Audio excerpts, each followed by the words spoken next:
La forêt de Brocéliande m'a toujours fasciné.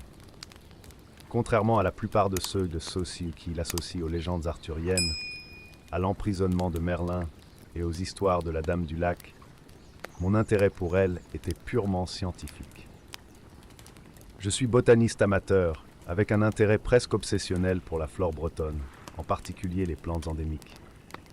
Pendant des années, j'ai étudié les moindres recoins de la région de Rennes où j'habite. Je croyais connaître toutes les plantes, toutes les espèces, mais il y avait quelque chose chez Brocéliande qui m'échappait encore. Une fois lors d'une conférence, un collègue d'un de mes anciens professeurs de botanique a commenté une plante qui avait été repérée dans la partie la plus profonde de la forêt. Personne n'avait jamais été en mesure de le cataloguer officiellement. C'était, selon lui, une plante singulière, dont les caractéristiques la différenciaient de toutes les autres. Peut-être que c'était la clé de ma reconnaissance sur le terrain, peut-être que je pourrais être le premier à le documenter correctement. J'ai décidé que cet automne-là, je ferais mon incursion. J'étais préparé. J'avais sur moi un GPS, une boussole, du matériel pour presser les échantillons, un journal de terrain et quelques outils indispensables pour l'analyse sur site. J'étais excité, trop excité, et je n'ai même pas envisagé les histoires autour de Brocéliande. Pour moi, les légendes étaient pour les touristes et les curieux. J'étais là pour quelque chose de plus concret, de plus palpable, une plante qui, une fois trouvée, pourrait m'ouvrir les portes de ma carrière. La matinée était froide, et le ciel avait cette teinte grise qui semblait indiquer que la journée serait lourde et humide. Le genre de temps que beaucoup détestent, mais que j'ai particulièrement aimé. Le sol humide sous mes bottes, l'odeur des feuilles mouillées, tout cela m'a calmé. J'ai suivi le sentier le plus connu, dans un premier temps, en suivant le GPS et en m'éloignant progressivement du flux de touristes. Au fil des heures, le bruit de la civilisation s'est estompé. Bientôt, je me suis retrouvé seul. Tout se passait comme prévu jusqu'à ce que vers midi, le GPS commence à tomber en panne. Au début, j'ai pensé que c'était temporaire. La densité des arbres, l'environnement fermé, cela a certainement entravé le signal. J'ai décidé de me fier à la boussole et à ma mémoire des sentiers, ce qui n'avait jamais échoué auparavant. J'avançais, m'éloignais, jusqu'à ce qu'un silence particulier s'installe autour de moi. Le bruit de la forêt qui avait été constant auparavant disparut soudainement. Il n'y avait plus le chant des oiseaux, le bruissement des feuilles ou le mouvement des petits animaux que j'avais déjà remarqués autour de moi. C'était comme si tout s'était arrêté, suspendu dans le temps. Cela m'a dérangé. Les expériences passées dans d'autres forêts m'ont appris que le silence est souvent un mauvais signe. Les animaux fuient devant les grands prédateurs. Mais là, je n'ai senti la présence de rien. C'était un silence mort, absolu. J'ai continué à marcher, essayant de conjurer l'inconfort qui grandissait dans ma poitrine. Puis, j'ai entendu le bruit des branches qui se brisaient derrière moi. Je me suis retourné rapidement, mais j'ai trouvé le vide. Pas de créatures, pas de mouvement, juste des arbres immobiles. J'ai pris une profonde inspiration, essayant de ne pas céder à une peur irrationnelle. C'était sûrement un petit animal. La forêt en était pleine, mais le son est revenu, cette fois plus proche. Escalier.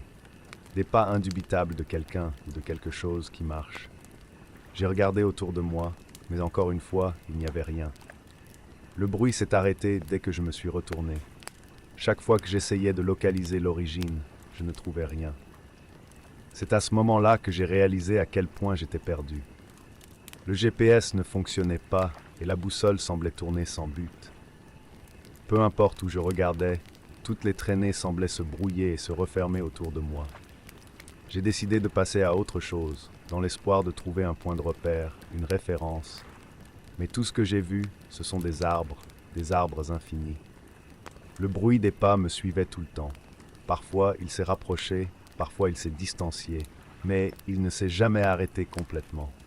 Je sentais une présence, quelque chose qui me regardait, qui m'étudiait, toujours hors de portée de mes yeux.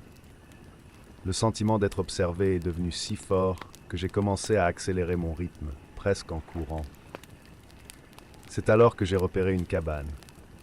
C'était un bâtiment simple, clairement abandonné, avec des fenêtres cassées et du bois pourri recouvert de mousse. Je n'ai pas réfléchi à 2 fois avant d'y entrer. L'endroit semblait sûr, du moins plus sûr que l'environnement ouvert de la forêt. J'ai verrouillé la porte du mieux que j'ai pu et je me suis assis dans un coin, essayant d'organiser mes pensées. La forêt jouait avec mon esprit, c'était évident. Peut-être de la fatigue, peut-être de la faim, mais je devenais paranoïaque. Il avait besoin de se reposer. Le silence à l'intérieur de la cabine était différent de celui de l'extérieur. Ici, il pesait lourd. Et en réponse à mon désir de tranquillité, le bruit des pas est revenu, encerclant cette fois la cabane. C'était clair. Quelque chose ou quelqu'un se promenait, lentement, délibérément, comme s'il attendait que je parte. Je n'arrivais pas à trouver le courage de regarder par la fenêtre. Je ne voulais pas voir ce qu'il y avait. Cela ne pouvait pas être humain, parce que personne d'autre que moi ne s'aventurerait si profondément dans la forêt. J'étais seul. Je passais toute la nuit éveillé, à écouter le bruit des pas, qui ne cessait qu'à l'aube. Lorsque la lumière du soleil a finalement envahi la cabine, j'ai pris la décision de partir. Rester là ne servait à rien, et peut-être que la lumière du jour pourrait m'aider à retrouver mon sens de l'orientation. J'ai rassemblé mes affaires et me suis préparé à partir, sentant que d'une manière ou d'une autre, cette chose qui me suivait était toujours là. Je suis parti en évitant de trop regarder autour de moi. J'ai décidé de tracer un chemin droit en essayant d'ignorer tout bruit ou sensation d'être suivi. J'avais besoin de sortir de là.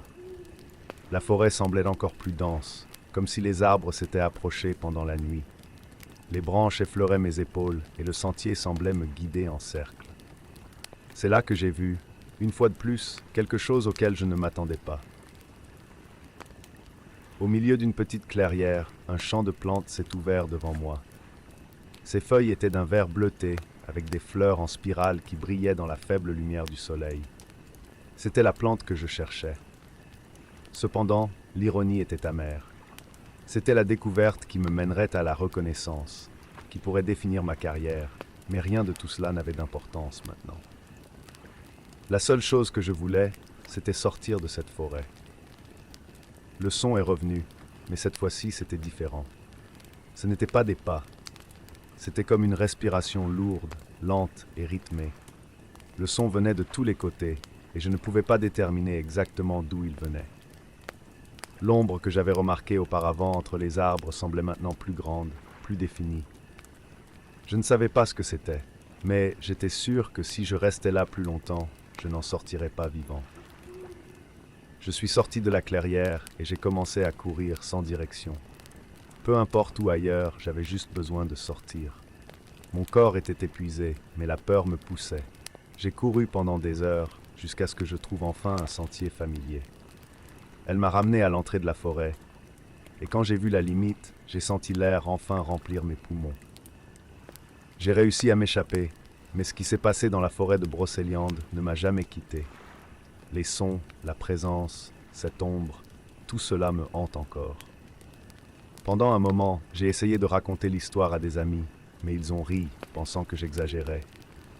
Finalement, j'ai arrêté d'en parler. Mais la vérité, c'est que je sais ce que j'ai vu, ce que j'ai ressenti. Je n'ai jamais mis les pieds dans une forêt depuis. La science et la fascination pour la flore ont été remplacées par un sentiment constant de vigilance. Parfois, en me promenant dans les rues de Rennes, j'ai l'impression que quelque chose m'observe encore, m'attend. Je ne sais pas ce que c'était, et j'espère que je ne le saurai jamais. Tout ce qui habite Brocéliande, qu'il s'agisse d'une légende ou de quelque chose d'encore plus ancien, est là, attendant d'autres qui, comme moi, osent en explorer les profondeurs. J'ai toujours été un homme pratique. J'ai travaillé dans la police pendant près de 20 ans, et pendant cette période, j'ai appris que la plupart des mystères peuvent être résolus avec du temps et du dévouement. Lorsque ma carrière de policier a pris fin, pour des choix que je préfère ne pas revoir, je suis devenu ce que les gens appellent un chasseur de primes. En gros, j'ai cherché des gens qui disparaissaient sans laisser de traces, fuyant souvent leurs responsabilités ou leurs dettes. Pour moi, c'était un métier simple. Trouver la personne, ramenez-la, ou à tout le moins, fournissez la preuve de l'endroit où elle se trouve. Il n'y avait pas de place pour le surnaturel ou l'inexplicable dans ma routine. Du moins, c'est ce que je pensais. C'est au début de novembre que j'ai reçu une demande d'une famille aisée pour rechercher leur fils qui avait disparu dans les forêts de l'île de Vancouver. Ce n'était pas la première fois que quelqu'un m'appelait pour une affaire comme celle-ci. Les jeunes s'aventuraient dans des endroits isolés et n'en revenaient parfois jamais, ou ils sont revenus en morceaux. Les forêts de cette région avaient une réputation qui m'a fait hésiter un instant. Mais comme toujours, la réalité financière a prévalu. J'avais besoin d'argent, mes comptes étaient poussés à l'extrême, et ce travail promettait une récompense importante. L'homme disparu s'appelait Daniel Foster. Il avait 32 ans et était un aventurier expérimenté, selon sa famille. Il était parti pour une saison d'isolement dans une cabane dans les montagnes de l'île de Vancouver. C'était il y a 3 semaines. Lorsqu'il n'a pas pris contact après le temps imparti, sa famille a commencé à s'inquiéter et à appeler les autorités locales, qui après quelques jours de recherche ont abandonné la mission, déclarant que la zone était trop inhospitalière pour continuer sans aucune autre piste. C'est là que je suis intervenu. Mes contacts ont fourni les coordonnées détaillées du dernier emplacement connu de Daniel, une cabane isolée dans les montagnes, entourée de kilomètres de forêts denses et de quelques sentiers. J'ai pris mon équipement de base, préparé pour un travail qui devait durer au maximum 2 jours. Un hélicoptère m'a déposé près de la zone où les autorités avaient terminé les recherches. Je marchais jusqu'à la cabane. Dès que j'ai mis le pied sur le sol de la forêt, j'ai senti une étrange résistance dans l'air. C'était comme si quelque chose me repoussait, comme si l'endroit lui-même voulait que je parte. J'ai ignoré cette pensée, l'attribuant au poids de ce que je savais de cette région. La brume couvrait la cime des arbres, et le silence était si profond que, pendant quelques instants, le seul bruit fut celui de mes propres pas. J'ai continué à marcher avec la boussole et le GPS à la main, en maintenant un rythme régulier. Après quelques heures, je me suis rendu compte que le terrain commençait à changer. Le sol semblait plus mou et l'air plus dense. Le GPS a commencé à tomber en panne, les signaux ont été perdus et soudain, je me suis retrouvé sans guidage électronique. J'ai utilisé la boussole, mais même elle semblait fonctionner de manière erratique. Chaque fois que je vérifiais la direction, le nord changeait légèrement. Le brouillard semblait plus épais, presque solide, et j'ai commencé à me sentir désorienté, même si j'étais pleinement conscient de l'endroit où j'allais. Mais je n'ai pas baissé les bras, j'ai continué. C'est alors que j'ai commencé à trouver les premiers signes de Daniel. Un sac à dos déchiré, jeté entre les racines d'un arbre. Aucun signe de lutte, rien qui indiquait de la violence, juste l'abandon. Plus loin, un manteau coincé dans une branche basse, encore humide de la sérénité du matin. Il y avait quelque chose d'étrange là-dedans. Cela n'avait aucun sens pour quiconque de laisser tomber ses affaires là-bas. Quelque chose l'a fait tout abandonner. Mais quoi ? J'ai continué mon chemin, déterminé à trouver d'autres réponses, quand je suis tombé sur ce qui semblait être un cycle. J'étais sûr de marcher en ligne droite, mais je revenais toujours au même point de départ. Le même arbre tordu, avec ses racines exposées, est apparu devant moi encore et encore. Chaque fois que j'essayais une nouvelle voie, il me semblait que je finissais par revenir au même endroit. Je me suis mis en colère, j'ai maudit la forêt, j'ai maudit Daniel, mais ça ne m'a pas fait sortir de là. Après des heures d'errance, alors qu'il commençait déjà à faire nuit, je suis tombé sur quelque chose d'inattendu. Une ouverture entre les rochers qui menait à une grotte. J'ai décidé de m'inscrire. Ce n'était pas grand, mais l'air à l'intérieur semblait différent, dense. Les murs étaient humides, couverts de mousse. Il n'y avait pas beaucoup de lumière, mais je pouvais en voir assez pour voir que quelque chose n'allait pas. Au fond de la grotte, dans de vieilles boîtes, j'ai trouvé des documents et des photographies de personnes disparues dans la région. Ils remontent à plusieurs décennies, certains plus récents, d'autres anciens. Des visages de personnes dont le destin était un mystère. Parmi les documents se trouvait le nom de Daniel, mais il n'était pas le seul. Il y en avait d'autres, beaucoup d'autres. Et il semblait qu'ils avaient tous disparu dans les mêmes circonstances. Il n'y a eu aucune mention de sauvetage ou de survivants. seulement des disparitions. Je me penchais pour prendre l'une de ces photos quand j'ai entendu le son. Une fissure, comme celle d'une branche qui se brise. Le genre de son que vous n'entendez que lorsque quelqu'un essaie de se déplacer doucement. Ma respiration s'est accélérée. Je suis resté immobile, essayant d'en entendre davantage. Rien. Mais l'air autour de moi a de nouveau changé. Il n'était plus seul. Je le sentais. Quelque chose ou quelqu'un m'observait, caché par la brume qui insistait pour s'infiltrer même à l'intérieur de la grotte. Je suis parti de là aussi vite que possible, en essayant de rester calme. Mais alors que je retournais dans les bois, le sentiment d'être suivi ne me le permettait pas. C'était comme si la brume se déplaçait avec une intention qui lui était propre, cachant tout ce qui s'y trouvait. À chaque pas, la peur grandissait. Non pas d'être attaqué, mais de ne pas pouvoir s'échapper. Après des heures à essayer de trouver une issue, je suis tombé sur un ancien sentier, couvert de mousse et de branches. Je ne me souvenais pas de l'avoir vu auparavant, mais à ce moment-là, cela n'avait pas d'importance. Je l'ai suivi en courant. Je n'ai pas regardé en arrière, je n'ai pas osé. Quelque chose m'a dit que j'étais relâché, que celui qui me suivait pouvait me rattraper s'il le voulait, mais qu'il me laissait m'échapper. Comme un chat joue avec sa proie avant le coup final. Lorsque j'ai finalement atteint la lisière de la forêt, le soulagement a été immédiat. L'air semblait plus léger et le sentiment d'être observé se dissipa. Mais le sentiment de danger n'est pas complètement passé.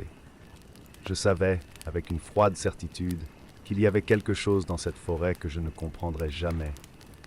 Quelque chose qui avait emporté Daniel et tant d'autres avant lui. Je suis retourné à la civilisation, mais je ne pouvais pas raconter ce qui s'était réellement passé. Comment expliquer à la famille de Daniel que je ne pensais pas qu'il était mort, mais que la forêt elle-même l'avait emporté? Qui croirait cela? Qui aurait cru que je ressentais quelque chose de non humain qui me regardait tout le temps? Quelque chose de plus vieux que le temps lui-même, qui attend? Non, j'ai laissé l'affaire tranquille. La récompense n'avait plus d'importance. J'avais besoin de prendre mes distances. Depuis, j'ai abandonné ma carrière. Je ne pouvais plus entrer dans une forêt. J'ai déménagé dans une ville balnéaire où l'odeur du sel et la brise constante me tiennent à l'écart de tout souvenir de ce brouillard oppressant. Mais la vérité, c'est que je ressens toujours sa présence. Les nuits brumeuses, quand l'air semble plus dense, je sais qu'elle m'observe toujours de loin, en train d'attendre. La forêt m'a laissé aller, mais non sans me marquer à jamais. La forêt de Białowieża a toujours eu un air mystérieux et presque sacré pour moi. En tant qu'ingénieur en environnement, j'ai consacré la majeure partie de ma carrière à la conservation de ce lieu magnifique, l'une des dernières forêts vierges d'Europe. Chaque fois que je pénétrais dans ces arbres majestueux, je ressentais la présence de quelque chose de plus grand que nous, quelque chose qui protégeait cet écosystème fragile. Cependant, rien ne pouvait me préparer à ce que j'ai trouvé lors d'une de mes expéditions. C'est un matin de printemps qu'on m'a confié la nouvelle tâche, surveiller les niveaux de déforestation dans les zones protégées. Le ciel était clair et l'air avait une fraîcheur vivifiante. Avec mon équipement de surveillance en main, j'ai suivi mon chemin habituel le long des sentiers bien connus. La végétation était vibrante et la faune semblait être en pleine floraison. Cependant, après quelques heures de marche, quelque chose a attiré mon attention. C'était une structure qui ne devrait pas être là. Une petite maison en bois qui semblait sortir de nulle part. Pas de carte, pas de rapport, rien qui indique son existence. Mon cœur s'est emballé en m'approchant. L'instinct de conservation en moi luttait contre la curiosité qui me poussait en avant. Il pouvait s'agir d'un refuge pour braconniers ou peut-être d'un bâtiment abandonné, mais quelque chose dans mon intuition me disait que je devais m'éloigner. Cependant, je n'ai pas pu résister. La forêt, avec ses arbres centenaires et son profond silence, semblait m'appeler. Je me suis engagé dans le sentier vers la maison, l'esprit plein de questions. Quel serait cet endroit? Pourquoi se cachait-il dans un coin si reculé de la forêt? Dès que je suis arrivé à la porte, une sensation de malaise m'a envahi. La maison était petite et avait un air d'abandon. Le bois était patiné, couvert de mousse et de lichen. mais il semblait toujours solide. J'ai poussé la porte, qui s'est ouverte avec un grincement troublant. L'intérieur était sombre et l'odeur de moisissure envahissait mes narines. Avec ma lampe de poche à la main, j'ai commencé à explorer l'endroit. En illuminant les murs, j'ai pu voir de vieilles photos encadrées, des portraits de famille, tous aux expressions étranges, presque déformées. Il y avait un aspect de souffrance sur leurs visages, comme s'ils étaient conscients de quelque chose de terrible. Sur une table, j'ai trouvé des assiettes couvertes de nourriture en décomposition. Que s'était-il passé là-bas? Les questions s'accumulaient dans mon esprit, mais l'anxiété grandissait à chaque instant qui passait. Les photos étaient dérangeantes et l'environnement était trop calme. Je ne devrais pas être là. J'ai essayé de me forcer à partir, mais le sentiment que quelqu'un ou quelque chose me regardait m'a paralysé. Alors j'ai écouté. Des pas doux comme si quelqu'un se déplaçait derrière moi. Mon cœur s'est mis à battre la chamade et une vague de panique m'a saisi. Mon instinct m'a crié de fuir, mais au lieu de cela, je suis resté immobile, attendant d'en savoir plus. Le son semblait s'approcher, comme si la présence invisible s'approchait, me regardant avec une curiosité prédatrice. Finalement, j'ai réussi à trouver le courage de faire demi-tour et de quitter la maison. Mais en ouvrant la porte, je me suis rendu compte que la forêt autour de moi avait changé. Les arbres semblaient plus denses et le sentier que j'avais suivi avait disparu. Un nœud s'est formé dans mon estomac. Où en étais-je? Comment était-ce possible? La forêt jouait avec moi, et l'idée que quelque chose me poursuivait s'intensifiait. J'ai commencé à courir, désespéré de retrouver mon chemin, mais chaque pas semblait m'éloigner de la réalité. Les arbres se refermaient autour de moi, comme s'ils se déplaçaient pour me barrer le passage. Le bruit des pas continuait à résonner, se rapprochant de plus en plus. À chaque virage, je m'attendais à trouver la clairière qui me ramènerait à ma voiture, mais je n'ai trouvé que plus d'arbres, plus d'ombre.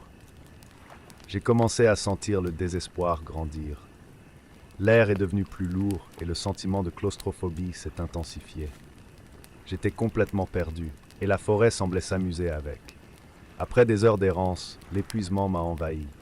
Chaque respiration devenait plus difficile et mon corps réclamait du repos. C'est là que j'ai finalement trouvé une petite ouverture. Mon cœur bondissait d'espoir, mais en traversant la clairière, j'ai réalisé que j'étais de retour chez moi. Le désespoir m'enveloppait comme une ombre. Ce n'est pas possible. Que se passait-il? La forêt s'était transformée en labyrinthe et je n'arrivais pas à trouver la sortie. Le bruit des pas était là, maintenant beaucoup plus audible, presque comme s'il s'amusait avec moi. À chaque pas que je faisais, je sentais la présence me suivre, me regarder, et c'était plus terrifiant que n'importe quelle créature que je pouvais imaginer. C'était comme si la forêt elle-même avait de la vie, une entité invisible qui ne voulait pas que je parte. Finalement, dans un état de panique absolue, j'ai décidé que je n'avais pas le choix. J'avais besoin de trouver ma voiture. Avec l'adrénaline qui me poussait, j'ai commencé à courir. Les arbres semblaient s'ouvrir pour me laisser passer, mais c'était une illusion. À chaque pas, je me sentais plus fatigué, plus désorienté.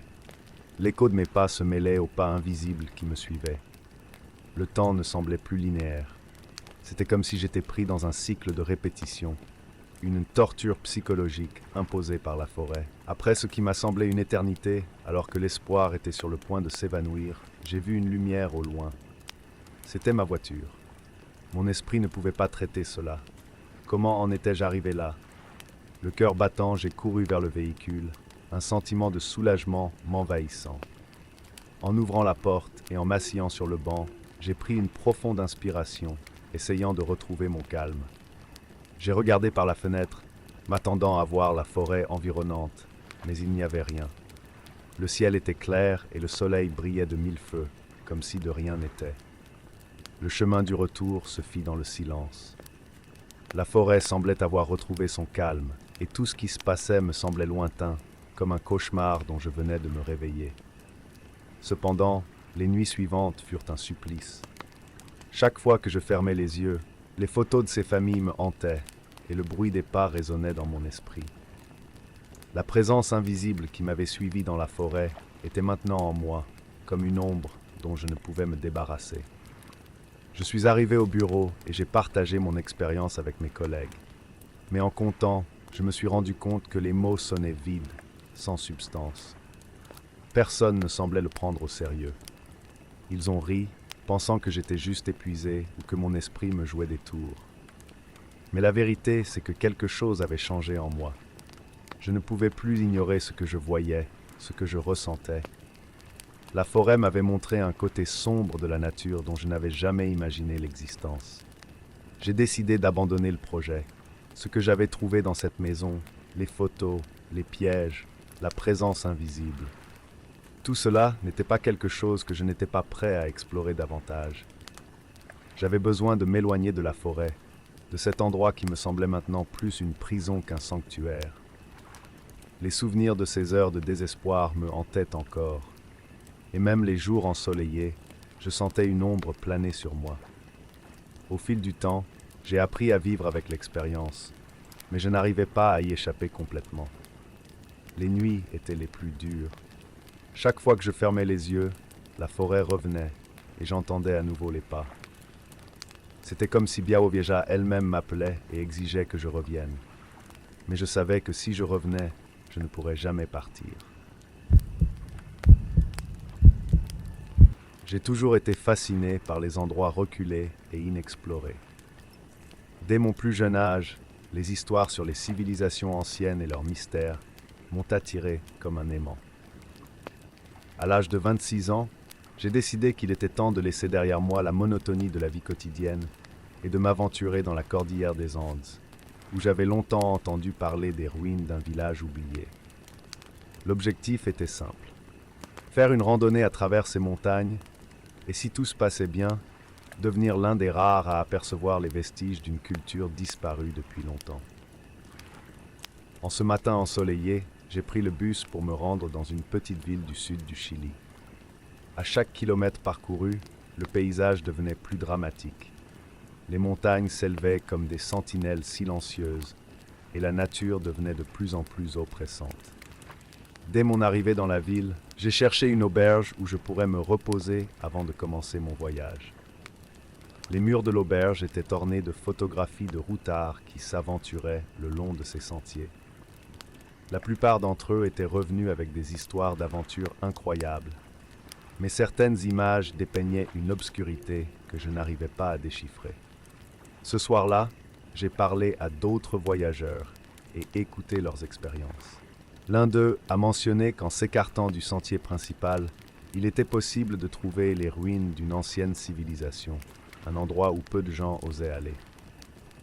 Sa description m'a encore plus intrigué, car il ne s'agissait pas de n'importe quel village, mais d'un lieu entouré de mystères et de rapports de disparition.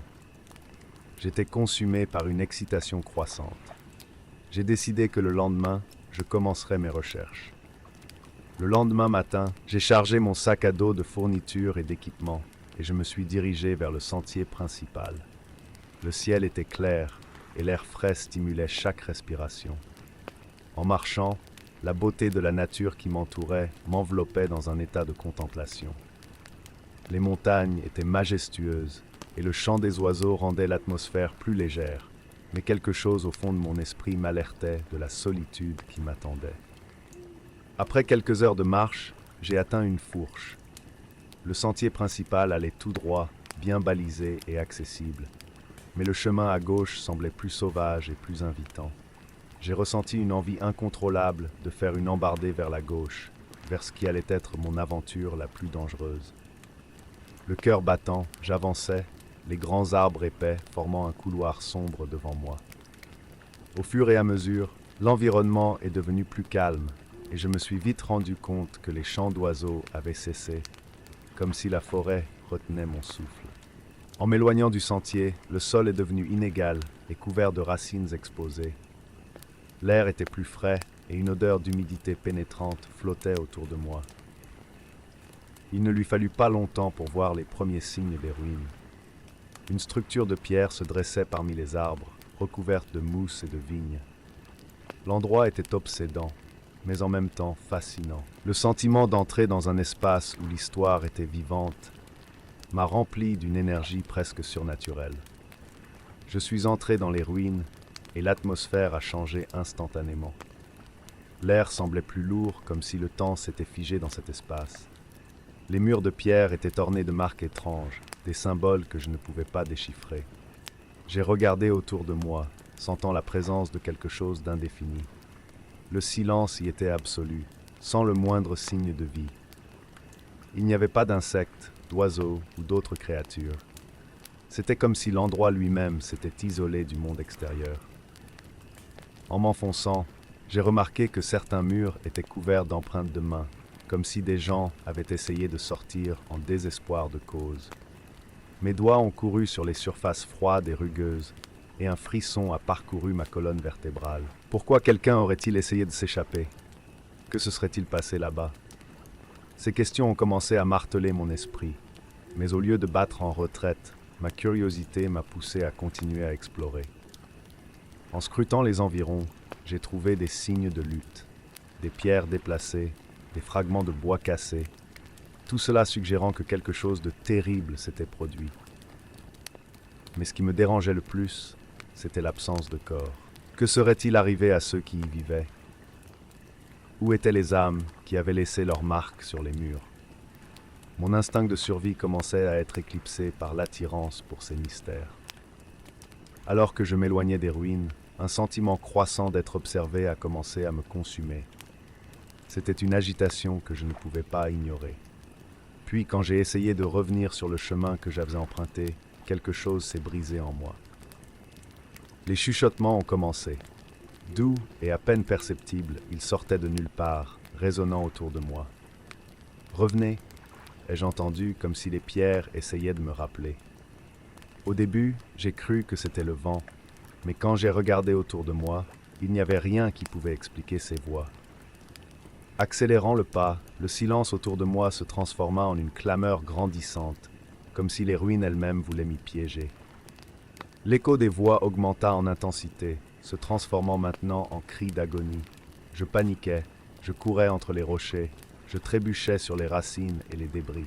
« Sortez, sortez d'ici !» me suis-je crié, mais les cris ont augmenté en volume, comme s'ils essayaient de m'avertir d'un danger que je ne pouvais pas voir. Lorsque j'ai finalement réussi à retrouver mon chemin vers le sentier principal, la forêt semblait vivante, palpitante, d'une énergie qui m'étouffait. Les voix étaient maintenant tout autour de moi, enveloppées d'une cacophonie de douleur et de désespoir. « Aidez-nous !» ils ont supplié. La panique m'a saisi et je n'ai pas pu m'empêcher de courir. Le terrain est devenu une bataille contre la nature elle-même, et chaque pas était un effort conscient pour ne pas perdre la raison. Finalement, quand j'ai repéré la piste principale, le son a brusquement cessé. Un silence absolu s'empara de la pièce, comme si la forêt avait décidé de me laisser partir. J'étais haletant, et chaque battement de mon cœur résonnait dans mes oreilles. Le sillage maintenant familier m'a offert un bref moment de soulagement, mais quelque chose en moi avait changé de manière irréversible. Lorsque je suis retourné en ville, la vie autour de moi a continué à son rythme habituel, mais je me sentais comme un étranger. Les rires et les conversations n'étaient que de lointains échos de l'expérience qu'il avait vécue. Personne ne pouvait comprendre ce que j'avais trouvé dans les montagnes, ni les voix qui résonnaient encore dans mon esprit. Je me suis assis sur un banc de parc, regardant les gens passer, tous si indifférents et inconscients de l'horreur dont j'avais été témoin.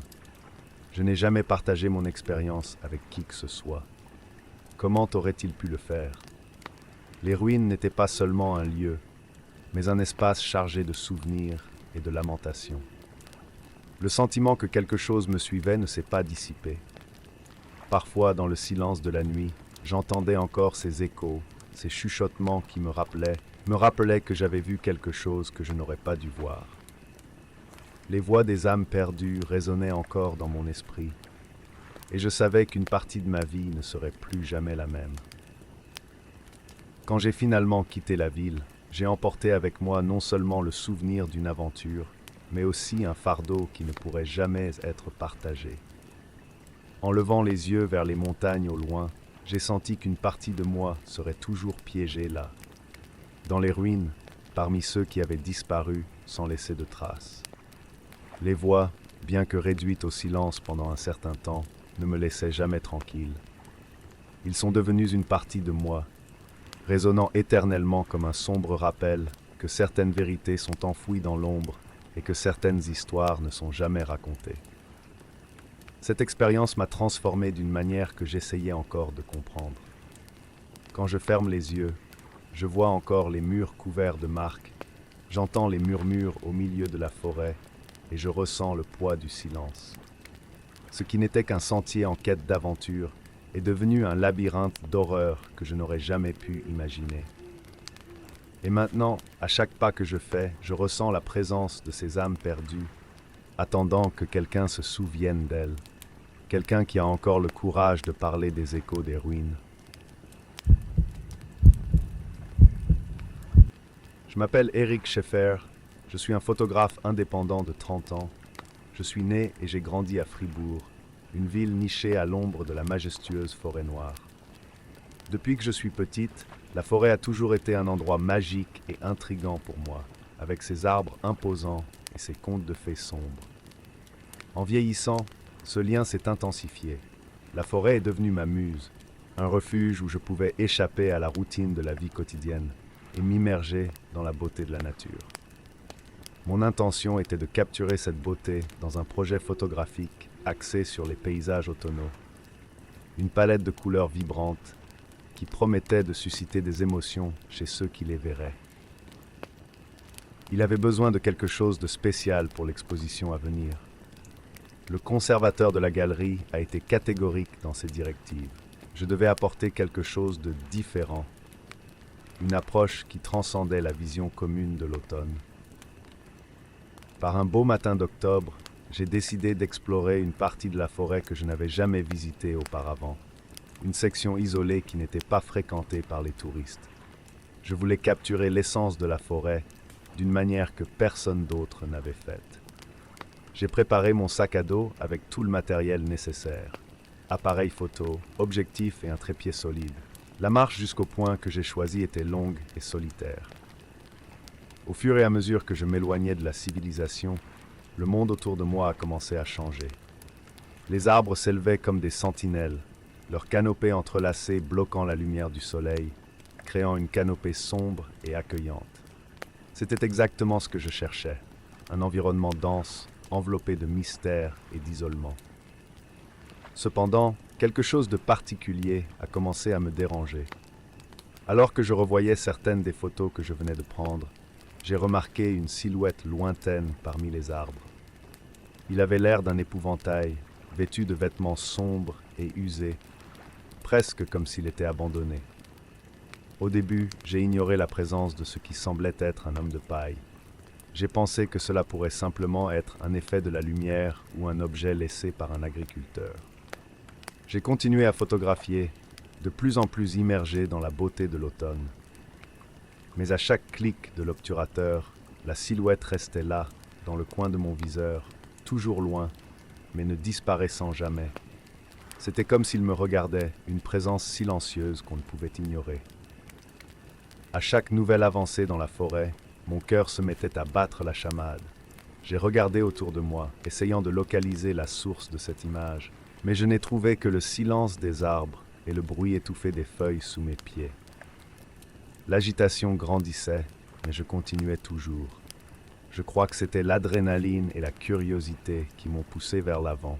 Au fur et à mesure que je m'enfonçais dans la forêt, l'atmosphère a commencé à changer. La pression de l'air semblait plus dense, et un sentiment étrange que quelque chose ou quelqu'un me regardait m'envahit. À chaque nouvelle photo, j'avais l'impression que la silhouette de l'épouvantail devenait plus claire, comme s'il s'approchait, bien que je ne l'ai pas remarqué en marchant. Il avait maintenant l'air plus humain, avec des vêtements sales et en lambeaux, et un visage qui ne correspondait pas à ce que je considérais comme humain.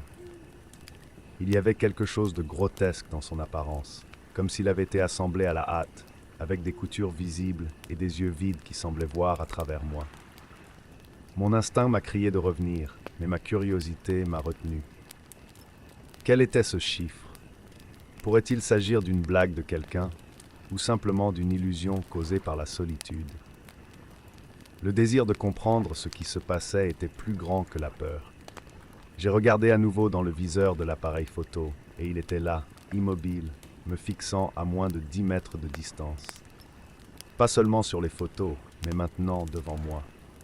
Un frisson m'a parcouru le dos, et sans réfléchir, j'ai laissé tomber l'appareil photo sur le sol et j'ai couru.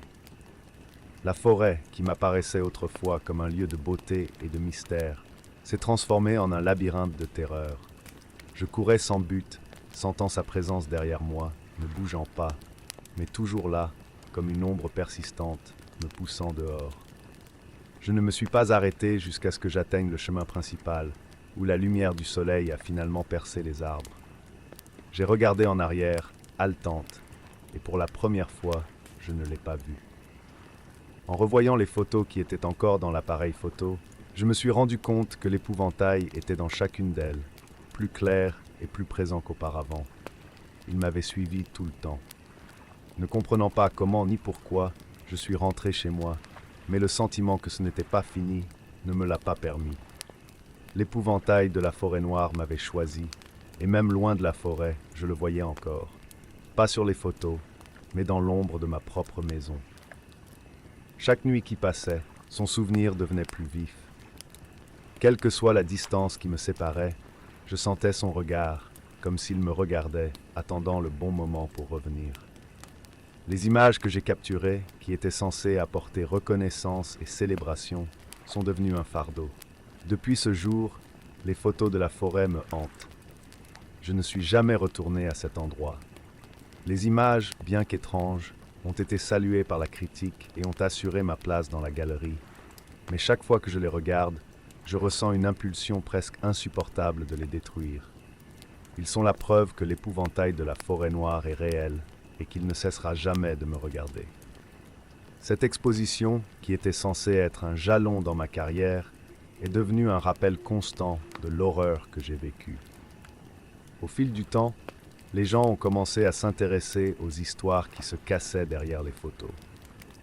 Le critique d'art était fasciné par le symbolisme qu'il voyait dans les images, attribuant des significations que je ne comprenais pas moi-même. J'ai été interviewé plusieurs fois et les questions étaient toujours les mêmes. Quelle était votre intention en capturant ces images?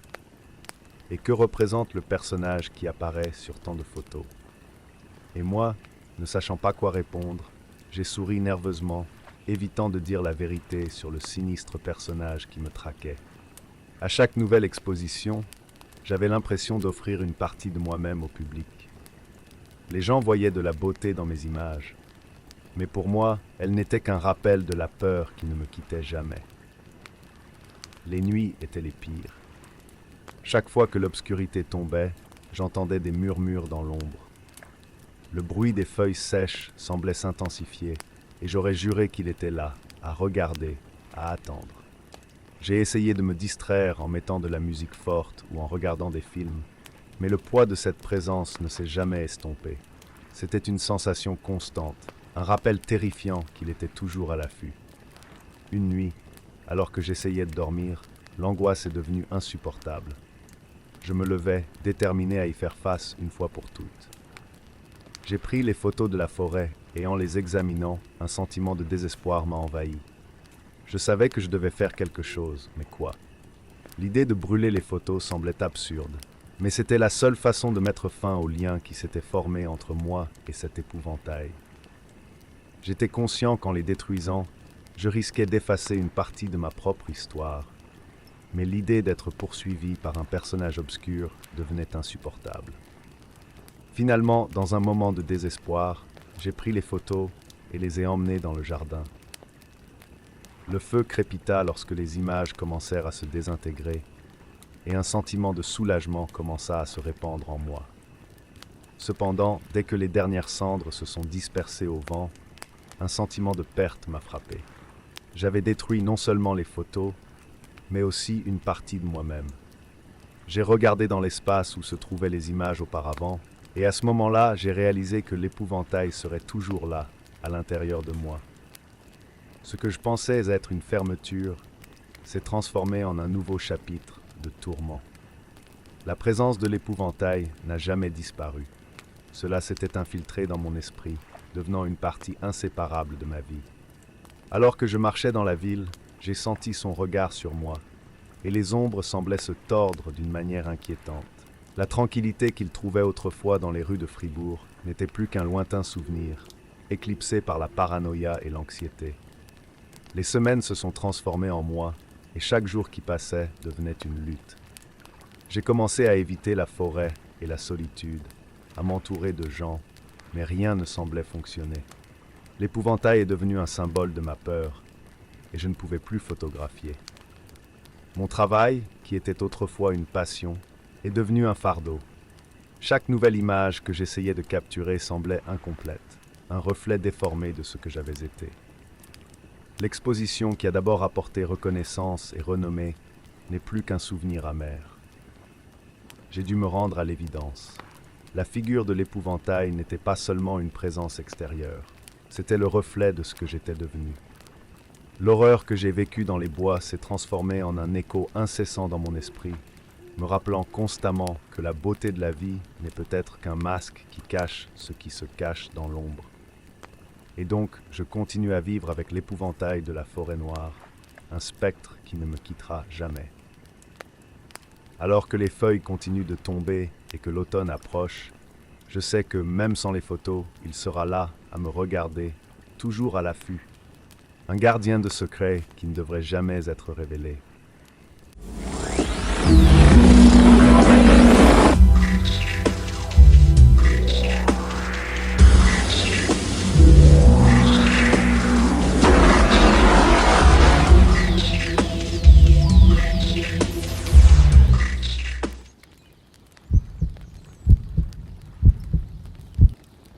La forêt de Brocéliande m'a toujours fasciné. Contrairement à la plupart de ceux de Saussure qui l'associent aux légendes arthuriennes, à l'emprisonnement de Merlin et aux histoires de la Dame du Lac, mon intérêt pour elle était purement scientifique. Je suis botaniste amateur, avec un intérêt presque obsessionnel pour la flore bretonne, en particulier les plantes endémiques. Pendant des années, j'ai étudié les moindres recoins de la région de Rennes, où j'habite. Je croyais connaître toutes les plantes, toutes les espèces, mais il y avait quelque chose chez Brocéliande qui m'échappait encore.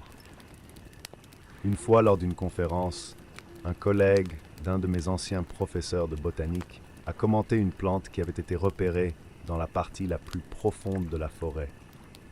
Personne n'avait jamais été en mesure de le cataloguer officiellement. C'était, selon lui, une plante singulière, dont les caractéristiques la différenciaient de toutes les autres. Peut-être que c'était la clé de ma reconnaissance sur le terrain, peut-être que je pourrais être le premier à le documenter correctement. J'ai décidé que cet automne-là, je ferais mon incursion. J'étais préparé. J'avais sur moi un GPS, une boussole, du matériel pour presser les échantillons, un journal de terrain et quelques outils indispensables pour l'analyse sur site. J'étais excité, trop excité, et je n'ai même pas envisagé les histoires autour de Brocéliande. Pour moi, les légendes étaient pour les touristes et les curieux. J'étais là pour quelque chose de plus concret, de plus palpable, une plante qui, une fois trouvée, pourrait m'ouvrir les portes de ma carrière. La matinée était froide, et le ciel avait cette teinte grise qui semblait indiquer que la journée serait lourde et humide. Le genre de temps que beaucoup détestent, mais que j'ai particulièrement aimé. Le sol humide sous mes bottes, l'odeur des feuilles mouillées, tout cela m'a calmé. J'ai suivi le sentier le plus connu, dans un premier temps, en suivant le GPS et en m'éloignant progressivement du flux de touristes. Au fil des heures, le bruit de la civilisation s'est estompé. Bientôt, je me suis retrouvé seul. Tout se passait comme prévu jusqu'à ce que vers midi, le GPS commence à tomber en panne. Au début, j'ai pensé que c'était temporaire. La densité des arbres, l'environnement fermé, cela a certainement entravé le signal. J'ai décidé de me fier à la boussole et à ma mémoire des sentiers, ce qui n'avait jamais échoué auparavant. J'avançais, m'éloignais, jusqu'à ce qu'un silence particulier s'installe autour de moi. Le bruit de la forêt qui avait été constant auparavant disparut soudainement. Il n'y avait plus le chant des oiseaux, le bruissement des feuilles ou le mouvement des petits animaux que j'avais déjà remarqués autour de moi. C'était comme si tout s'était arrêté, suspendu dans le temps. Cela m'a dérangé. Les expériences passées dans d'autres forêts m'ont appris que le silence est souvent un mauvais signe. Les animaux fuient devant les grands prédateurs. Mais là, je n'ai senti la présence de rien. C'était un silence mort, absolu. J'ai continué à marcher, essayant de conjurer l'inconfort qui grandissait dans ma poitrine. Puis, j'ai entendu le bruit des branches qui se brisaient derrière moi. Je me suis retourné rapidement, mais j'ai trouvé le vide. Pas de créatures, pas de mouvement, juste des arbres immobiles. J'ai pris une profonde inspiration, essayant de ne pas céder à une peur irrationnelle. C'était sûrement un petit animal. La forêt en était pleine, mais le son est revenu, cette fois plus proche. Escalier. Des pas indubitables de quelqu'un ou de quelque chose qui marche. J'ai regardé autour de moi, mais encore une fois, il n'y avait rien. Le bruit s'est arrêté dès que je me suis retourné. Chaque fois que j'essayais de localiser l'origine, je ne trouvais rien. C'est à ce moment-là que j'ai réalisé à quel point j'étais perdu. Le GPS ne fonctionnait pas et la boussole semblait tourner sans but. Peu importe où je regardais, toutes les traînées semblaient se brouiller et se refermer autour de moi. J'ai décidé de passer à autre chose, dans l'espoir de trouver un point de repère, une référence. Mais tout ce que j'ai vu, ce sont des arbres infinis. Le bruit des pas me suivait tout le temps. Parfois, il s'est rapproché, parfois il s'est distancié, mais il ne s'est jamais arrêté complètement. Je sentais une présence, quelque chose qui me regardait, qui m'étudiait, toujours hors de portée de mes yeux. Le sentiment d'être observé est devenu si fort que j'ai commencé à accélérer mon rythme, presque en courant. C'est alors que j'ai repéré une cabane. C'était un bâtiment simple, clairement abandonné, avec des fenêtres cassées et du bois pourri recouvert de mousse. Je n'ai pas réfléchi à 2 fois avant d'y entrer. L'endroit semblait sûr, du moins plus sûr que l'environnement ouvert de la forêt. J'ai verrouillé la porte du mieux que j'ai pu et je me suis assis dans un coin, essayant d'organiser mes pensées. La forêt jouait avec mon esprit, c'était évident. Peut-être de la fatigue, peut-être de la faim, mais je devenais paranoïaque. Il avait besoin de se reposer. Le silence à l'intérieur de la cabine était différent de celui de l'extérieur. Ici, il pesait lourd. Et en réponse à mon désir de tranquillité, le bruit des pas est revenu, encerclant cette fois la cabane. C'était clair. Quelque chose ou quelqu'un se promenait, lentement, délibérément, comme s'il attendait que je parte. Je n'arrivais pas à trouver le courage de regarder par la fenêtre. Je ne voulais pas voir ce qu'il y avait. Cela ne pouvait pas être humain, parce que personne d'autre que moi ne s'aventurerait si profondément dans la forêt. J'étais seul. Je passais toute la nuit éveillé, à écouter le bruit des pas, qui ne cessait qu'à l'aube. Lorsque la lumière du soleil a finalement envahi la cabine, j'ai pris la décision de partir. Rester là ne servait à rien, et peut-être que la lumière du jour pourrait m'aider à retrouver mon sens de l'orientation. J'ai rassemblé mes affaires et me suis préparé à partir, sentant que d'une manière ou d'une autre, cette chose qui me suivait était toujours là. Je suis parti, en évitant de trop regarder autour de moi. J'ai décidé de tracer un chemin droit, en essayant d'ignorer tout bruit ou sensation d'être suivi. J'avais besoin de sortir de là. La forêt semblait encore plus dense, comme si les arbres s'étaient approchés pendant la nuit. Les branches effleuraient mes épaules et le sentier semblait me guider en cercle. C'est là que j'ai vu, une fois de plus, quelque chose auquel je ne m'attendais pas. Au milieu d'une petite clairière, un champ de plantes s'est ouvert devant moi. Ses feuilles étaient d'un vert bleuté, avec des fleurs en spirale qui brillaient dans la faible lumière du soleil. C'était la plante que je cherchais. Cependant, l'ironie était amère. C'était la découverte qui me mènerait à la reconnaissance, qui pourrait définir ma carrière, mais rien de tout cela n'avait d'importance maintenant. La seule chose que je voulais, c'était sortir de cette forêt. Le son est revenu, mais cette fois-ci c'était différent. Ce n'étaient pas des pas. C'était comme une respiration lourde, lente et rythmée. Le son venait de tous les côtés, et je ne pouvais pas déterminer exactement d'où il venait. L'ombre que j'avais remarquée auparavant entre les arbres semblait maintenant plus grande, plus définie. Je ne savais pas ce que c'était, mais j'étais sûr que si je restais là plus longtemps, je n'en sortirais pas vivant. Je suis sorti de la clairière et j'ai commencé à courir sans direction. Peu importe où ailleurs, j'avais juste besoin de sortir. Mon corps était épuisé, mais la peur me poussait. J'ai couru pendant des heures, jusqu'à ce que je trouve enfin un sentier familier. Elle m'a ramené à l'entrée de la forêt, et quand j'ai vu la limite, j'ai senti l'air enfin remplir mes poumons. J'ai réussi à m'échapper, mais ce qui s'est passé dans la forêt de Brocéliande ne m'a jamais quitté. Les sons, la présence, cette ombre, tout cela me hante encore. Pendant un moment, j'ai essayé de raconter l'histoire à des amis, mais ils ont ri, pensant que j'exagérais. Finalement, j'ai arrêté d'en parler. Mais la vérité, c'est que je sais ce que j'ai vu, ce que j'ai ressenti.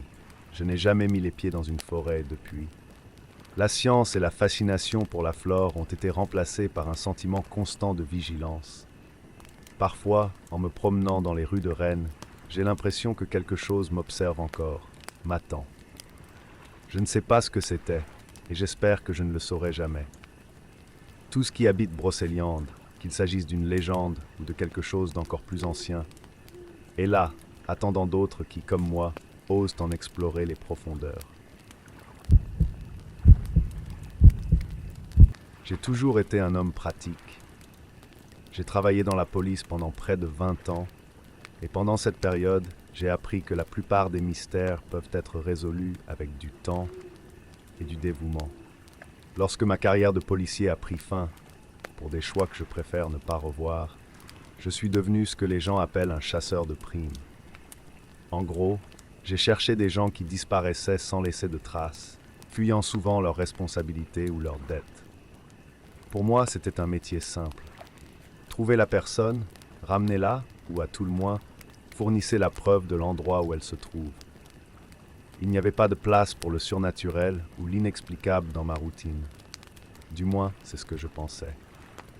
C'est au début de novembre que j'ai reçu une demande d'une famille aisée pour rechercher leur fils, qui avait disparu dans les forêts de l'île de Vancouver. Ce n'était pas la première fois que quelqu'un m'appelait pour une affaire comme celle-ci. Les jeunes s'aventuraient dans des endroits isolés et n'en revenaient parfois jamais, ou ils sont revenus en morceaux. Les forêts de cette région avaient une réputation qui m'a fait hésiter un instant. Mais comme toujours, la réalité financière a prévalu. J'avais besoin d'argent, mes comptes étaient poussés à l'extrême, et ce travail promettait une récompense importante. L'homme disparu s'appelait Daniel Foster. Il avait 32 ans et était un aventurier expérimenté, selon sa famille. Il était parti pour une saison d'isolement dans une cabane dans les montagnes de l'île de Vancouver. C'était il y a 3 semaines. Lorsqu'il n'a pas pris contact après le temps imparti, sa famille a commencé à s'inquiéter et à appeler les autorités locales, qui après quelques jours de recherche ont abandonné la mission, déclarant que la zone était trop inhospitalière pour continuer sans aucune autre piste.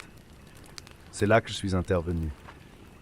Mes contacts ont fourni les coordonnées détaillées du dernier emplacement connu de Daniel. Une cabane isolée dans les montagnes, entourée de kilomètres de forêts denses et de quelques sentiers. J'ai pris mon équipement de base, préparé pour un travail qui devait durer au maximum 2 jours. Un hélicoptère m'a déposé près de la zone où les autorités avaient terminé les recherches. Je marchais jusqu'à la cabane. Dès que j'ai mis le pied sur le sol de la forêt, j'ai senti une étrange résistance dans l'air. C'était comme si quelque chose me repoussait, comme si l'endroit lui-même voulait que je parte. J'ai ignoré cette pensée, l'attribuant au poids de ce que je savais de cette région.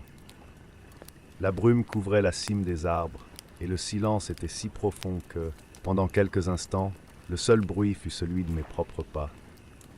J'ai continué à marcher avec la boussole et le GPS à la main, en maintenant un rythme régulier. Après quelques heures, je me suis rendu compte que le terrain commençait à changer. Le sol semblait plus mou et l'air plus dense.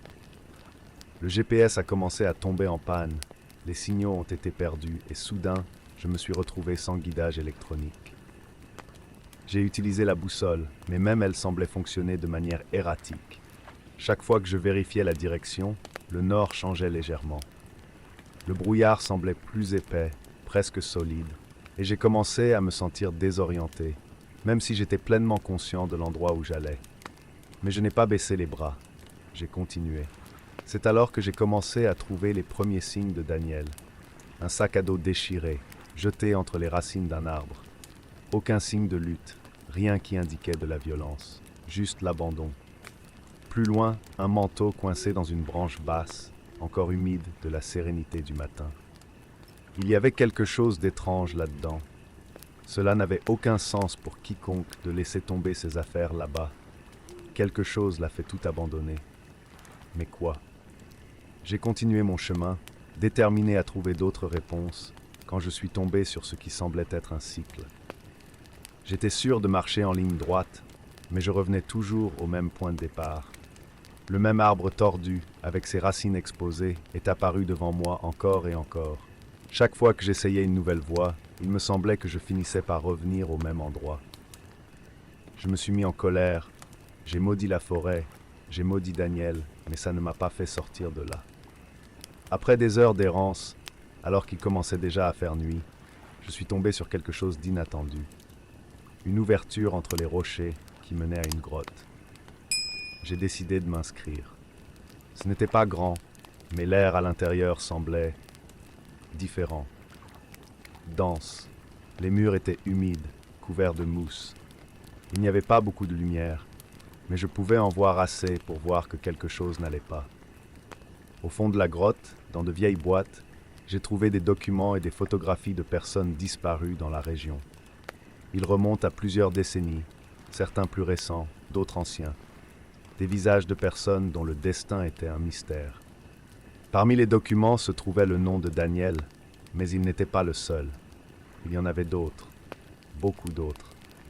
Et il semblait qu'ils avaient tous disparu dans les mêmes circonstances. Il n'y a eu aucune mention de sauvetage ou de survivants, seulement des disparitions.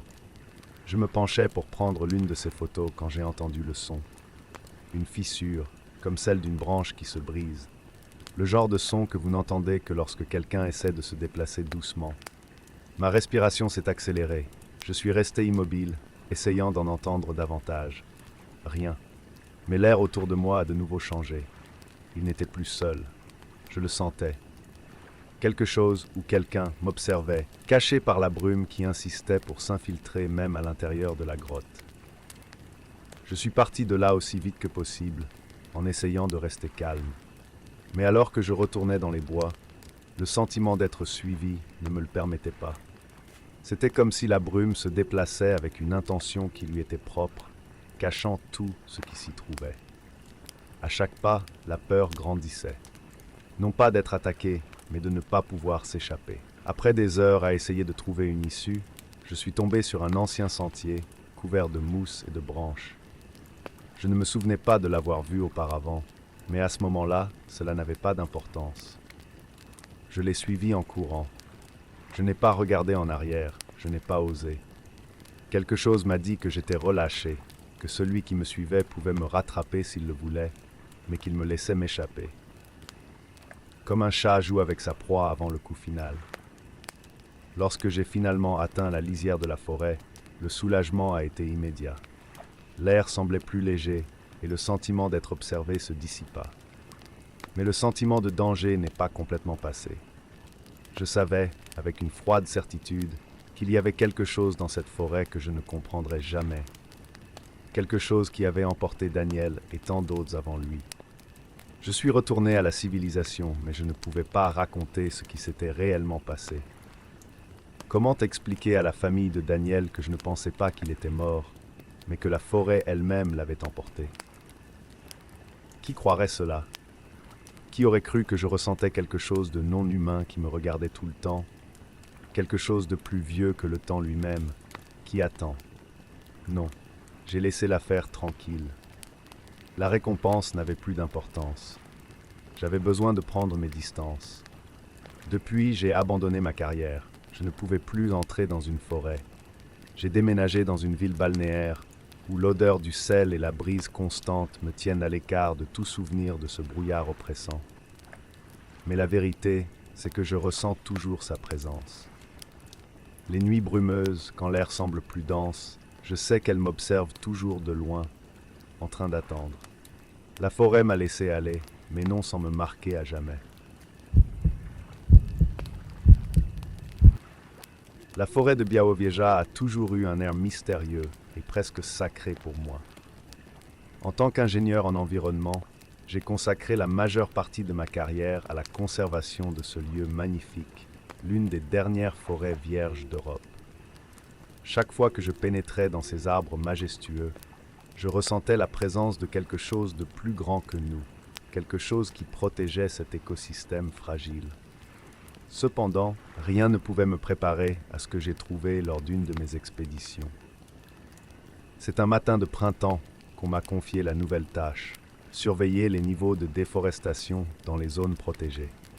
Le ciel était clair et l'air avait une fraîcheur vivifiante. Avec mon équipement de surveillance en main, j'ai suivi mon chemin habituel le long des sentiers bien connus. La végétation était vibrante et la faune semblait être en pleine floraison. Cependant, après quelques heures de marche, quelque chose a attiré mon attention. C'était une structure qui ne devrait pas être là. Une petite maison en bois qui semblait sortir de nulle part.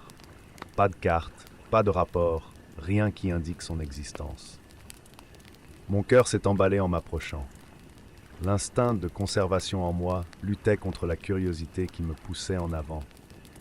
Il pouvait s'agir d'un refuge pour braconniers ou peut-être d'un bâtiment abandonné. Mais quelque chose dans mon intuition me disait que je devais m'éloigner. Cependant, je n'ai pas pu résister. La forêt, avec ses arbres centenaires et son profond silence, semblait m'appeler. Je me suis engagé dans le sentier vers la maison, l'esprit plein de questions. Quel serait cet endroit? Pourquoi se cachait-il dans un coin si reculé de la forêt? Dès que je suis arrivé à la porte, une sensation de malaise m'a envahi. La maison était petite et avait un air d'abandon. Le bois était patiné, couvert de mousse et de lichen, mais il semblait toujours solide. J'ai poussé la porte, qui s'est ouverte avec un grincement troublant. L'intérieur était sombre et l'odeur de moisissure envahissait mes narines. Avec ma lampe de poche à la main, j'ai commencé à explorer l'endroit.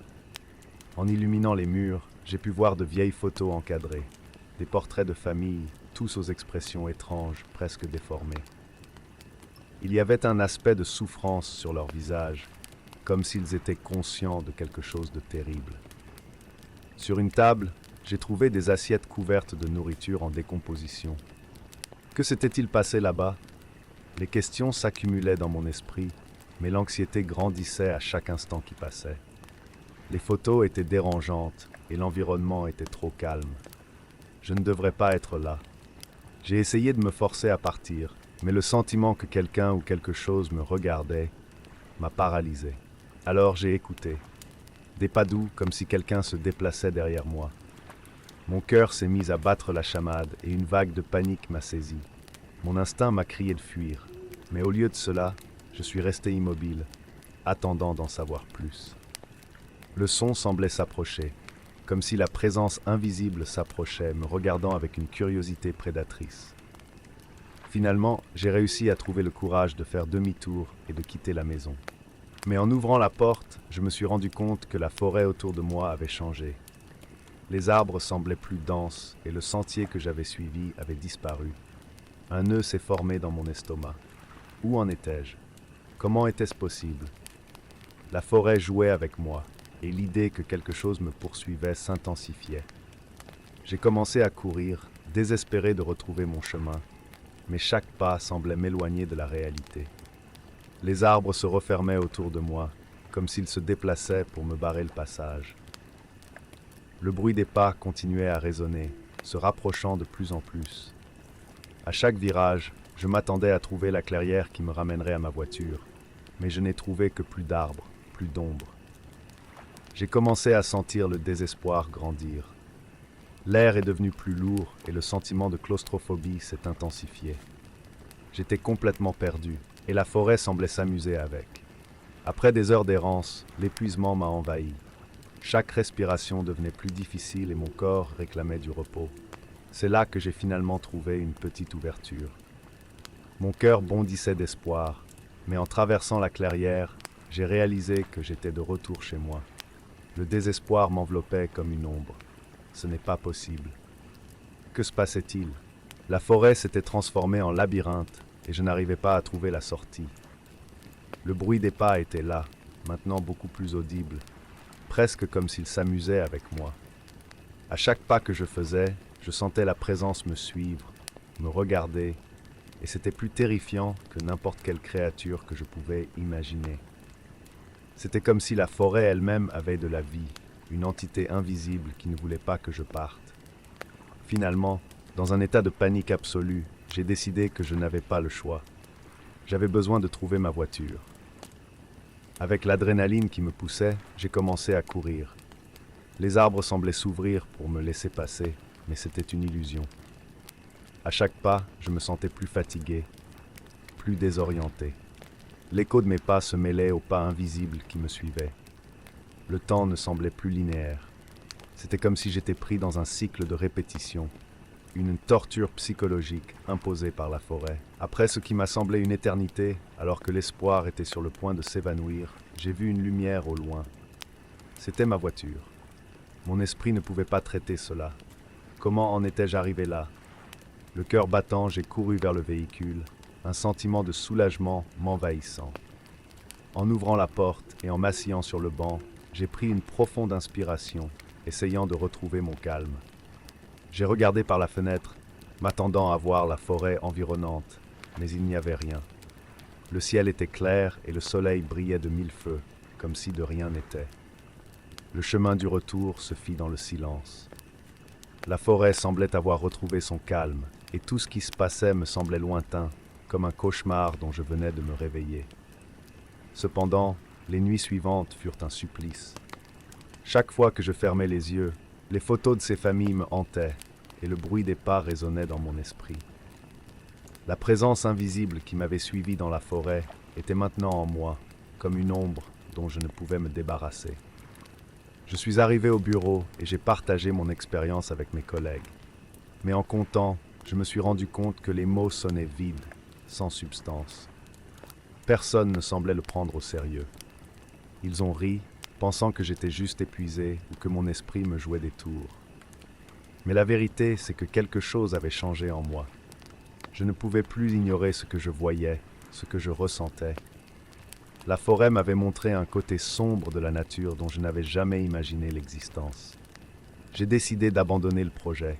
Ce que j'avais trouvé dans cette maison, les photos, les pièges, la présence invisible. Tout cela n'était pas quelque chose que je n'étais pas prêt à explorer davantage.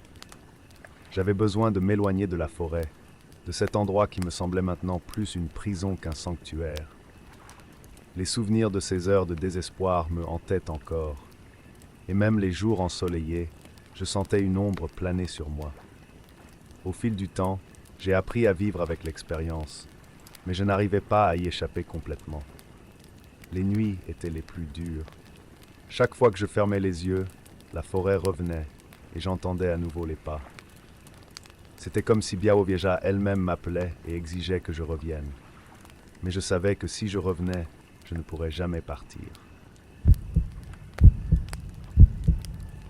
J'ai toujours été fasciné par les endroits reculés et inexplorés. Dès mon plus jeune âge, les histoires sur les civilisations anciennes et leurs mystères m'ont attiré comme un aimant. À l'âge de 26 ans, j'ai décidé qu'il était temps de laisser derrière moi la monotonie de la vie quotidienne et de m'aventurer dans la cordillère des Andes, où j'avais longtemps entendu parler des ruines d'un village oublié. L'objectif était simple: faire une randonnée à travers ces montagnes et, si tout se passait bien, devenir l'un des rares à apercevoir les vestiges d'une culture disparue depuis longtemps. En ce matin ensoleillé, j'ai pris le bus pour me rendre dans une petite ville du sud du Chili. À chaque kilomètre parcouru, le paysage devenait plus dramatique. Les montagnes s'élevaient comme des sentinelles silencieuses et la nature devenait de plus en plus oppressante. Dès mon arrivée dans la ville, j'ai cherché une auberge où je pourrais me reposer avant de commencer mon voyage. Les murs de l'auberge étaient ornés de photographies de routards qui s'aventuraient le long de ces sentiers. La plupart d'entre eux étaient revenus avec des histoires d'aventures incroyables, mais certaines images dépeignaient une obscurité que je n'arrivais pas à déchiffrer. Ce soir-là, j'ai parlé à d'autres voyageurs et écouté leurs expériences. L'un d'eux a mentionné qu'en s'écartant du sentier principal, Il était possible de trouver les ruines d'une ancienne civilisation, un endroit où peu de gens osaient aller. Sa description m'a encore plus intrigué, car il ne s'agissait pas de n'importe quel village, mais d'un lieu entouré de mystères et de rapports de disparition. J'étais consumé par une excitation croissante. J'ai décidé que le lendemain, je commencerais mes recherches. Le lendemain matin, j'ai chargé mon sac à dos de fournitures et d'équipements, et je me suis dirigé vers le sentier principal. Le ciel était clair, et l'air frais stimulait chaque respiration. En marchant, la beauté de la nature qui m'entourait m'enveloppait dans un état de contemplation. Les montagnes étaient majestueuses, et le chant des oiseaux rendait l'atmosphère plus légère, mais quelque chose au fond de mon esprit m'alertait de la solitude qui m'attendait. Après quelques heures de marche, j'ai atteint une fourche. Le sentier principal allait tout droit, bien balisé et accessible, mais le chemin à gauche semblait plus sauvage et plus invitant. J'ai ressenti une envie incontrôlable de faire une embardée vers la gauche, vers ce qui allait être mon aventure la plus dangereuse. Le cœur battant, j'avançais, les grands arbres épais formant un couloir sombre devant moi. Au fur et à mesure, l'environnement est devenu plus calme, et je me suis vite rendu compte que les chants d'oiseaux avaient cessé, comme si la forêt retenait mon souffle. En m'éloignant du sentier, le sol est devenu inégal et couvert de racines exposées. L'air était plus frais et une odeur d'humidité pénétrante flottait autour de moi. Il ne lui fallut pas longtemps pour voir les premiers signes des ruines. Une structure de pierre se dressait parmi les arbres, recouverte de mousse et de vignes.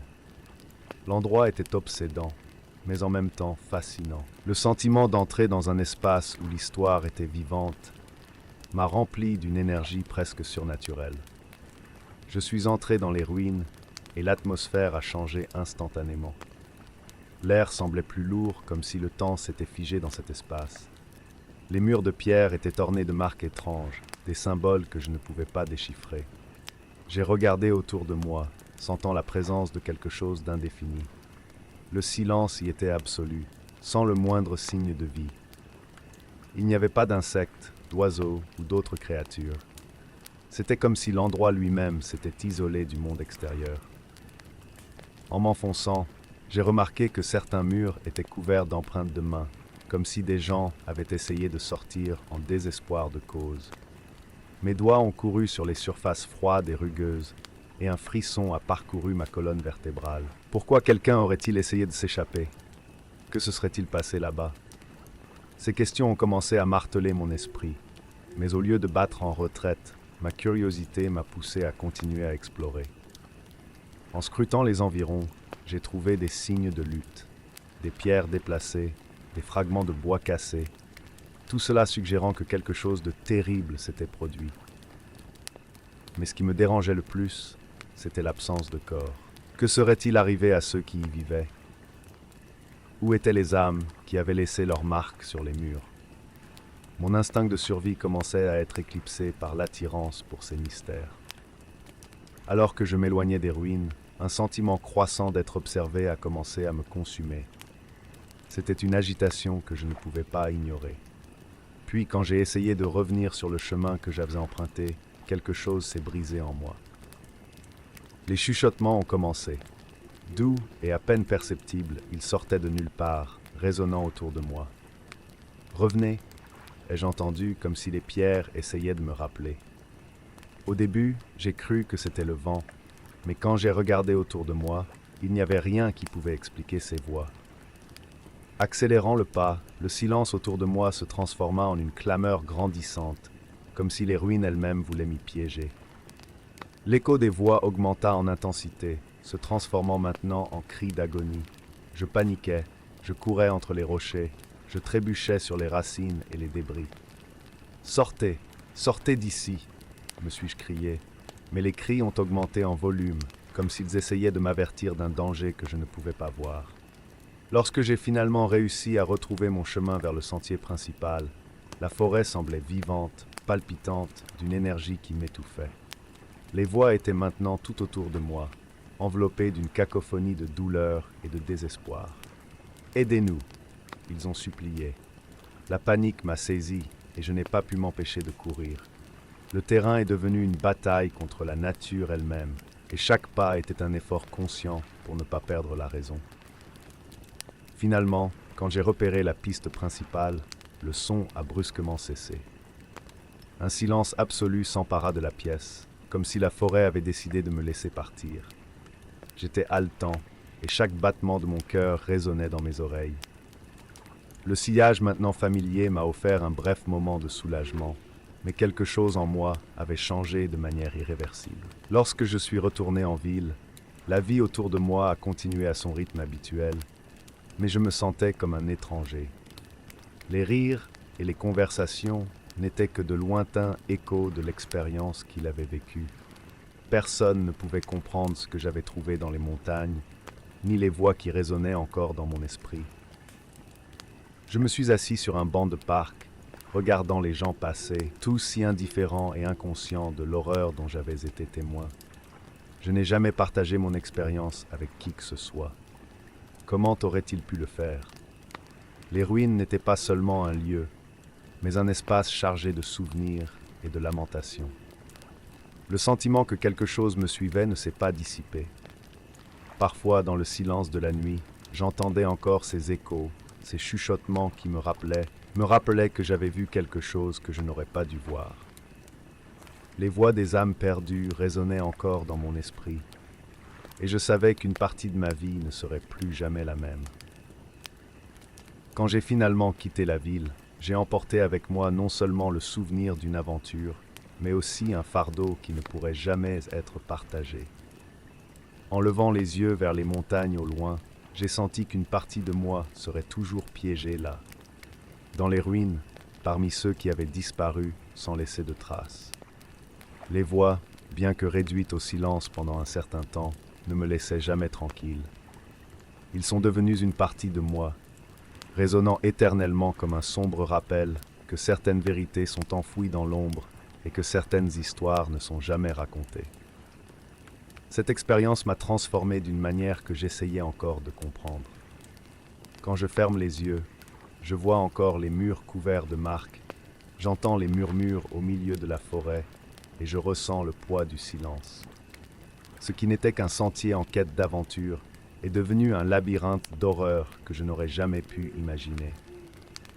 Et maintenant, à chaque pas que je fais, je ressens la présence de ces âmes perdues, attendant que quelqu'un se souvienne d'elles, quelqu'un qui a encore le courage de parler des échos des ruines.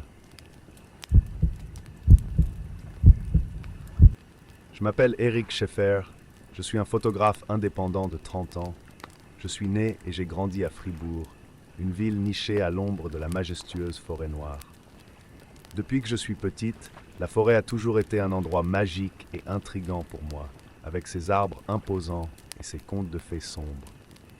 En vieillissant, ce lien s'est intensifié. La forêt est devenue ma muse, un refuge où je pouvais échapper à la routine de la vie quotidienne et m'immerger dans la beauté de la nature.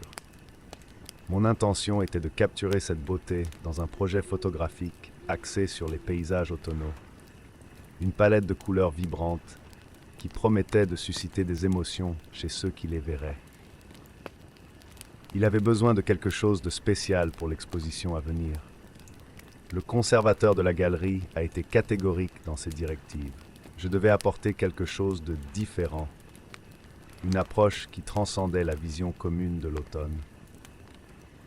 Par un beau matin d'octobre, j'ai décidé d'explorer une partie de la forêt que je n'avais jamais visitée auparavant, une section isolée qui n'était pas fréquentée par les touristes.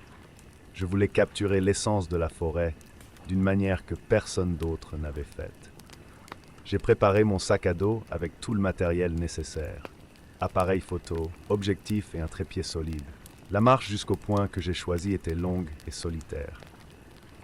Au fur et à mesure que je m'éloignais de la civilisation, le monde autour de moi a commencé à changer.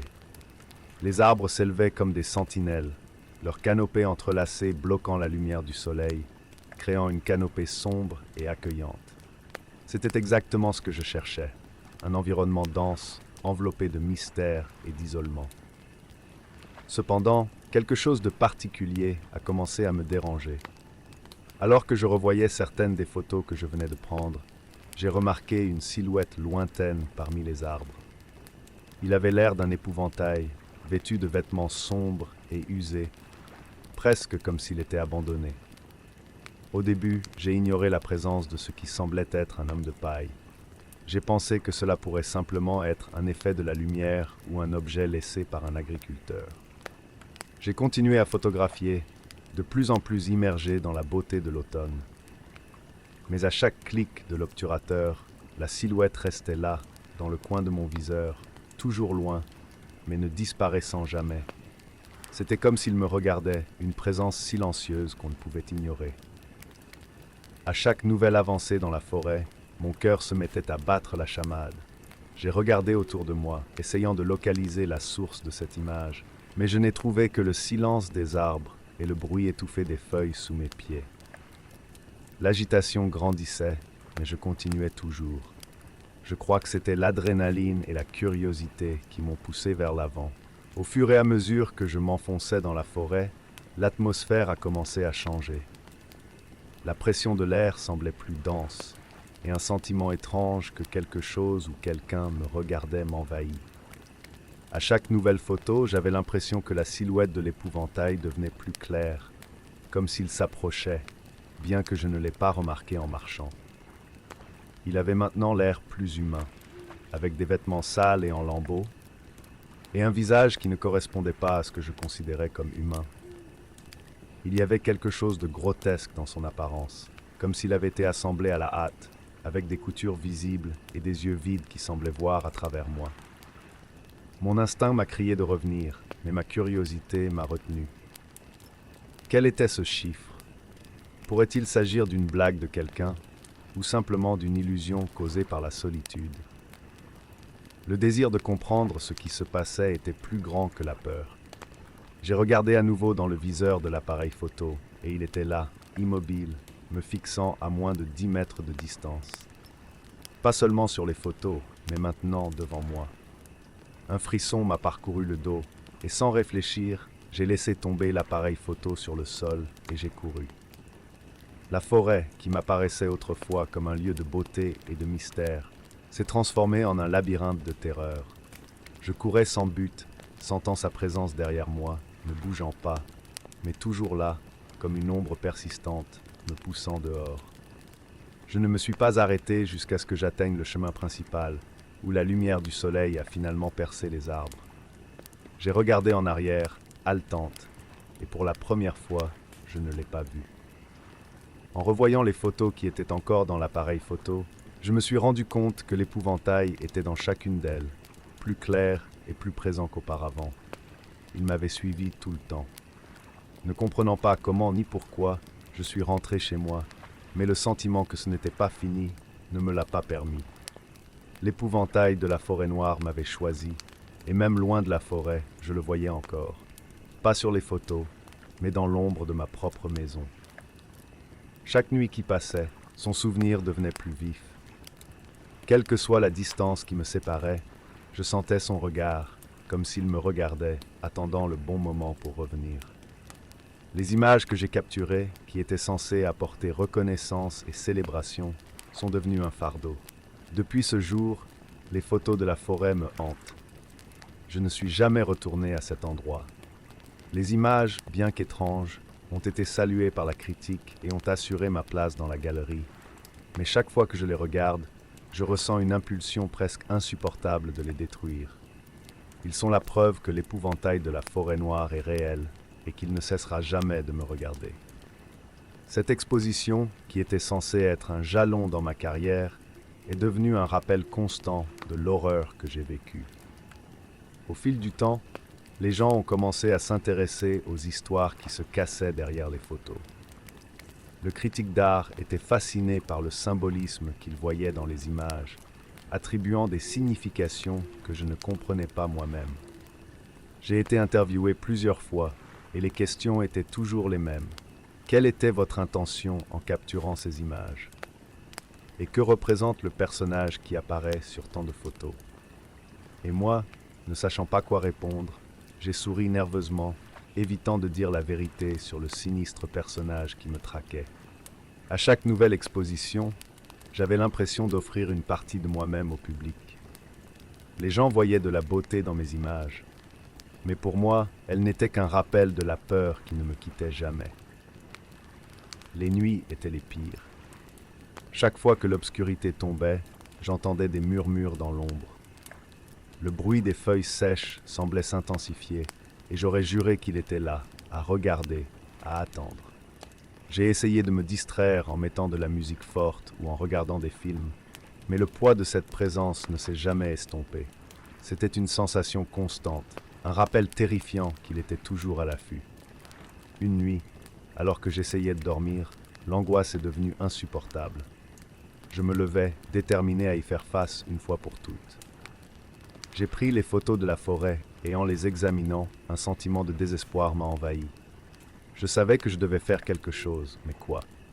L'idée de brûler les photos semblait absurde, mais c'était la seule façon de mettre fin au lien qui s'était formé entre moi et cet épouvantail.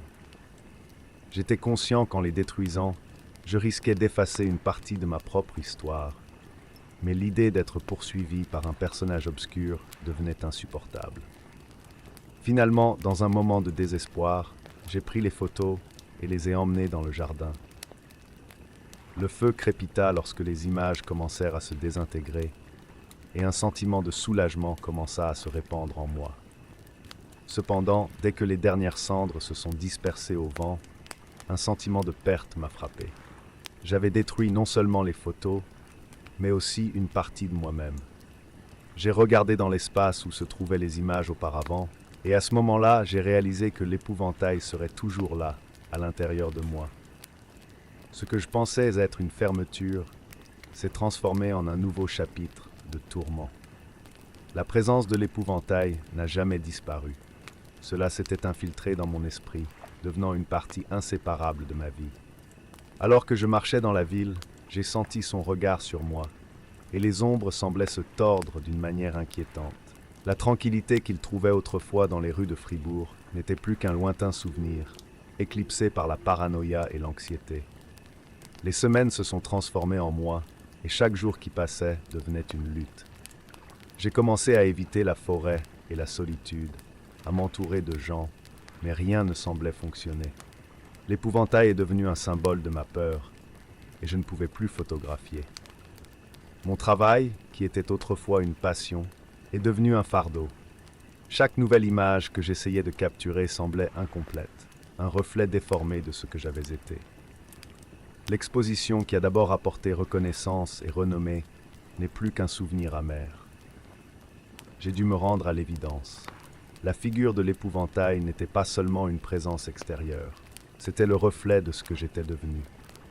L'horreur que j'ai vécue dans les bois s'est transformée en un écho incessant dans mon esprit, me rappelant constamment que la beauté de la vie n'est peut-être qu'un masque qui cache ce qui se cache dans l'ombre. Et donc, je continue à vivre avec l'épouvantail de la forêt noire, un spectre qui ne me quittera jamais. Alors que les feuilles continuent de tomber et que l'automne approche, je sais que même sans les photos, il sera là à me regarder, toujours à l'affût. Un gardien de secrets qui ne devrait jamais être révélé.